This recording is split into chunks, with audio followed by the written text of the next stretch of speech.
I'm your host, Matt Anzio, writer, scout, founder of VFP.football. Go check out VFP.football for all the latest 21 NFL draft prospects, sleepers. We got a new thing up there, deep-seated sleepers for the 21 NFL draft. We got like 6 tight ends. We got another 5 quarterbacks, some great guys up there from the FCS. You can check us out on YouTube, subscribe, support these guys. Basically, Mike, as we get up into the draft here, we got a lot of guys with early round draft grades on them. Right. And then we got a ton of guys with late round or undrafted free agent type of grades on them. But there isn't a lot of guys in the middle there the teams are starting to notice, which is kind of amusing at this point. But with the pandemic, we'll give them a break. I'm not going to give them a hard time. I know it was hard. There was a lot of interns in the office. There were a lot of people absolutely seen, so it was a really difficult season. And then as they're evaluating the talent, they're evaluating, half the country because so many teams were not playing this year because of the pandemic. Then you got teams like from the guest that I'm having on next, and a lot of the guys that we've been featuring from the FCS this year that come out during the spring league, so spring season here that they've been playing in March and trying to finish up in April. And basically, so that adds another monkey wrench to the whole thing because they're looking at these guys now and they're like, oh, wait a minute. You got guys like Aquil Glass out there killing it. You got, people just, and then you go into the FCS playoffs. And that's where, if you look at my thing with the deep-seated sleepers that me and you went through with all the film and everything, it was very difficult to pick these guys because, once you get past the Felipe Franks, from Arkansas where he's playing that type of talent, and then you get down to all these other guys like Glass and Barriere from Eastern Washington and the Perry kid. Brown, we didn't get to see play this year, so it's very hard for me to judge him. So I was confident at him at 5, but when you get to those 3 guys, Zarek Cooper over with Jacksonville State, you get to those 3 guys, they're basically going to the FCS playoffs right now, and it's going to be, judged by that as well. They all have priority free agent grades. Yeah. But, that brings me to my next guest. Unfortunately, he's not in the playoffs. Albany didn't have the greatest year, but he had a phenomenal year with in a short season. He's an All-American. Like I said, Albany, 21 NFL draft prospect, senior, FCS out of Albany. Short season, but had a great season for what he had. He made the best of what he had. He's 5'9", 225, 230 pounds. Running back Karl Mofor, an All-American, man. Welcome to the show, man. What's up, Matt? Thanks for having me. Welcome aboard. What's up, Michael? Awesome, brother. It's great to have you on. I've been paying attention to it, like I was mentioning in the intro. Difficult season, but you've been able to make the best out of it in the few games you had. You really been carrying the ball a lot. But let me start at the beginning. You grew up in Maryland. Tell us about growing up in Maryland and how you got into playing football. Growing up in Maryland, I grew up in PG County, Maryland, so that borders like DC and just the DMV area. Just growing up there, it was a big basketball area, but we still play for a lot of football down there too. It's that weird spot where it's not really the South, where we have a winter, so like it's not football year round, but we're definitely big on football. And I just grew up playing football like down the street from my house. About elementary school, like 10 years old.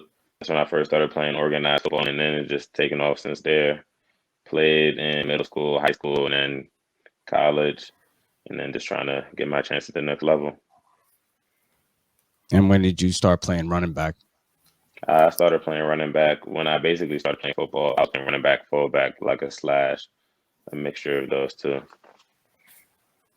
And coming out of Maryland, you're playing high school ball. How did you wind up in Albany? So basically, I played in the Prince George's County public school league. So in Maryland is separated by 4 divisions in public school, 1A, 2A, 3A, and 4A. So my school was the highest division we played in 4A, and just coming out from Eleanor Roosevelt and Greenbelt, my recruiting was mainly I had a couple of FBS offers, but mainly FCS ones like Albany and other schools in the CAA. So senior year, I committed before the season to Albany because I did 2 unofficial visits, and I just really liked the atmosphere, the coaches, and it was an opportunity to play early. And I saw that it was an opportunity for me to grow as a person, as a student, and everything. So I took that opportunity for my senior year, and recruiting was really slowed down after then. So I just stayed firm my commitment for signing day, and then it's been up since there. Awesome. When you were in high school, how quickly did you make the jump to varsity? Was it I started my first year on varsity, so I didn't even play like JV or anything. So freshman year, I was on varsity. Yeah. And what was that like? It was cool because I was playing. Oh dang! I didn't even know y'all was gonna find these. Oh but, yeah, we got. But it was cool because we ran a triple option. I was playing spot, and I was playing safety at the time. That was my much lighter days. I was playing safety and slot. So I started out playing that because a couple people got hurt, and I was like already on the team. So they decided to move me on offense. I started a couple games on offense. I did well, and then the next season it just took off. I just found my role basically on offense, and I was playing defense too. I was playing linebacker and safety still. But then as this like the years grew on, like offense is what just made me who I was. It just brought me together. Right. And then when you got to Albany, did you start right away, or did you have to kind of earn your way up? So when I got to Albany, there was an All-American running back there, Elijah Hanks. He had got hurt the last game of the season before I came in, so he was going through an ACL injury. So I split time at the very start with another running back who was a senior there, KJ Rogers, and I started about 9 games my freshman year, and I played in every game since I got to Albany. So it was pretty early where I got to get in the field. That's great, man. That's great. And did you play any special teams? I played a couple special teams. I played mainly kick return. The special teams I played on, and I was on the hands team. But rare occasions we had to do that. And when you were growing up, was there any running backs that inspired your game, might have influenced you a little bit? Growing up, the main running back that I liked to watch a lot was Reggie Bush. Me and Reggie Bush don't have similar styles, but like it was definitely parts of Reggie Bush's game, like the catching aspect of it that I always went to incorporate to my game. And I felt like he was one of the big influences. Adrian Peterson, I just like the way he's always ran, how hard and physical he runs. So I feel like those are the 2 backs I watched a lot growing up. I'm very curious when you're a running back, does your mindset change at all the closer you get to the red zone? Yeah, you understand what I'm saying? Yeah, I feel it. Yeah. So basically, like the red zone, that's precious territory, like in any offense, and it's hard to score there sometimes. So it just has to turn up a notch. Like you always want to be physical on the field, but especially in the red zone because the field gets tighter, less plays you can run. So that's really you just have to show your strength at that point and have a willingness to score. Are you begging for the ball when you get down there? Yeah. 5-yard line in? Always, like I'm yelling at the offensive coordinator from the sideline. The coach is telling me, like I'm signaling sometimes, like give me the ball. Anytime we get down there, any like close or clutch situations, I'm always winning the ball. Well, they definitely give you the ball, that's for sure. Yeah. Maybe not scoring enough, but they give you the ball a lot, man. And you know, I guess going back a little bit, let's go back to the pandemic. It was a tough year and everything.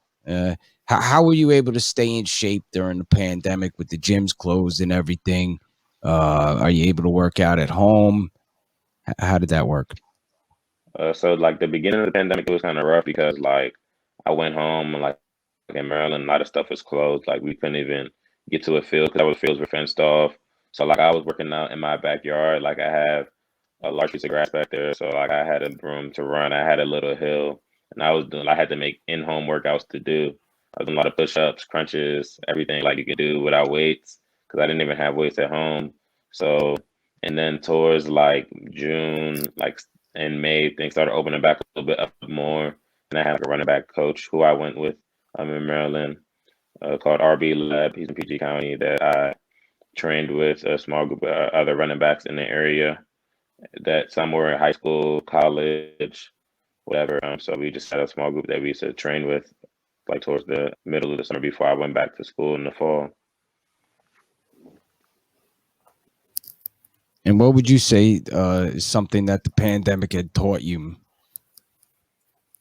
Pandemic just basically, it really taught me time management and patience, because it was a full 24 hours, but make it your day what it's going to be. Like you have to, nobody, like I didn't have any set structure of anything to do. So that was really a point in my life. I had to like organize myself, because even here at school, like you have a lot of free time, but like the coaches, they're making schedules for you, they're making plans for you to live, for you to run. But at home, I had to just refocus that and just get it all myself and maximizing my opportunity and time. So, in the life of Karl Mofor, what are your workout habits now, trying to get ready for the NFL? So right now, I'm still currently working out with the my team here, Albany, and I'm doing some stuff with my strength and conditioning coach to try to get some pro day times out, or a little bit of training times before the draft comes up, just so I can have a couple of things, because we just played a full season, so it wasn't really the smartest to straight dive into a pro day and stuff workouts. So I'm just gonna get a couple of stuff with that, and then just we lift in the morning and then run in the afternoon. So this is what I've been doing. Speaking of lifting, what's your max, your 225 reps? Have you currently? I have not tried to do that yet, but I'm pretty sure if I do it, I'll be around like 25. Like that's my prediction for myself. 25 reps. Pretty strong in that aspect. Yeah. Yeah. And then what's your squat? Because you look very impressive on the goal line area where your feet are just moving. So I'm curious what your squat is. Actually, like right now, I don't back squat anymore. I just front squat mainly, and my front squat is around like we do like 3 rep and 3 to 5 rep maxes. So for my 3 to 5 rep max, I'll be around 335 ish for my squat, my front squat. Is there a benefit to doing front squats that help you out? I'm not familiar with the difference between. Yeah, it's just less like strain on your back. Okay. Also doing front squat. Yeah.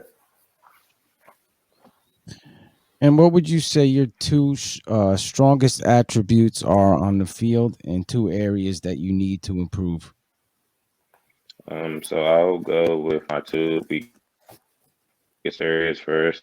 I would say just overall breakout speed, running, having longer runs. Like it's definitely hard to break a run, but like just when that opportunity comes, just capitalizing on that more and breaking angles. And I would say also just on the field another week that could be just I don't see it as a weakness sometimes, but it can be. I'm just trying to do too much in terms of thinking about too many other things, like trying to catch and everything, just trying to macro management, I think it is. So that, but my 2 strengths on the field are just, I would say, my power with running and just the smarts I have, like just the knowledge I have of the game. Good. Who would you say is your biggest inspiration or helps kind of keep you motivated during those tough times? The person who helps me keep me motivated during those tough times, it's definitely a couple of people that do that for me. I would say here at school, my strength and conditioning coach and like my roommate, like we're both in the same type boat. We're both seniors and had this extra year due to the pandemic. So we just keep each other in line. And my strength and conditioning coach here, he's just always like pushing me and just making sure like I get the most out of me I can get, even though like some days I may not want to. He's just always giving me that extra motivation to go. And like in my family, like my brother, like my older brother, he just like we talk a lot, and he's just a motivation to me. We just get life back off each other, feedback, everything. Do you call him after games? Let him know how you did? Yeah, definitely. He's texting me during games. Like he'll know I'll see it whenever I check my phone. Like before the games and after the games, we have a talk. Great. Let's take a look at literally I got it on the camera here. We'll put it up. Take a look at you against Maine here. You had 30 carries for 155 yards and 2 touchdowns. How do you feel after a game like that, man? Like physically. Physically, like the first couple of games we played, like against University of New Hampshire and Maine, they were brutally close. So like after those 2 games, after not playing a season and how many ever days it was, like 453, I think. Like my body was definitely like a little bit done. Like I couldn't even, like I had to get a lot of treatment for my body. But then the season went on, like I started getting used to getting hit again. But it's just, I think the first game is always the hardest, and then after that, just get into a flow, like a rhythm, and just realizing what my body should be doing throughout the week to get better, and I just go from there. And if you were, let's say, I mean, you know, a couple of these games, like you said, you had 148 yards in the loss against Stony Brook. You had 155 yards against Maine in a close loss. How much better do you think you could do if your team was winning and let's say the pass game was working more? It's always much more you can do whatever the team is doing, but I just think that this year was just a whole tough experience for us. We played with a lot of new people, a lot of people who haven't even been in the same Zoom meetings for more than 2 months, 3 months before we even started the season. So it was just a whole learning experience. And it's always the pass game always helps you open up the run. There's always more holes. But like when there's games where you can't get anything going with the passing and everything is just to look at the run, those games are harder. You have to grind those out. But also the run can help open up the pass. So I feel like there's both could have been done for more success overall as a team. And are you? Oh, go ahead. I was just going to follow one more. Why do you think your coach has so much confidence in you to use you that much? And you know, you must have a good run defense, a good run offense, huh? Yeah, just the confidence. I think it comes with him coaching me and just seeing what I've done throughout my years in the games, and just knowing that I'm gonna do my job when it comes down to it. And just I practice, like just the little stuff I practice where that's really where you get your trust and gain your trust from the coaches. So I practice just doing everything right, knowing all the plays, making the right reads and fits for the runs and pass game, and just run blocking, pass blocking, anything you can do. I think he just knows that I understand the offense and trusts me very well. So were you were the feature back? You didn't have to split time with anybody, or did you have to do you split time some? Or last season 2019, I split time with another running back, like James. He left our school. So this past season, like we had a transfer behind me, a freshman, and somebody who had played. So I played every snap of the fall season. I mean, of the spring season we just played. So I wasn't really spending any time. So every snap that we took. Awesome. Yeah. And where do you see yourself in 2022? Who knows? I don't know wherever place God hasn't planned for me 2022. That's the place I want to be. Wherever is open to accepting me, football player in person. That's where I want to be. I just feel like it's going to be a good year. You know, like it's been a tough couple of years, but 2022 is really, I don't know. It just feels like that's when things will maybe be back to a little bit of normalcy. But I want to give you a chance to tell NFL GM scouts, anybody that happens to listen to this interview, why they should sign Karl Mofor to their team, bring him into their mini camp.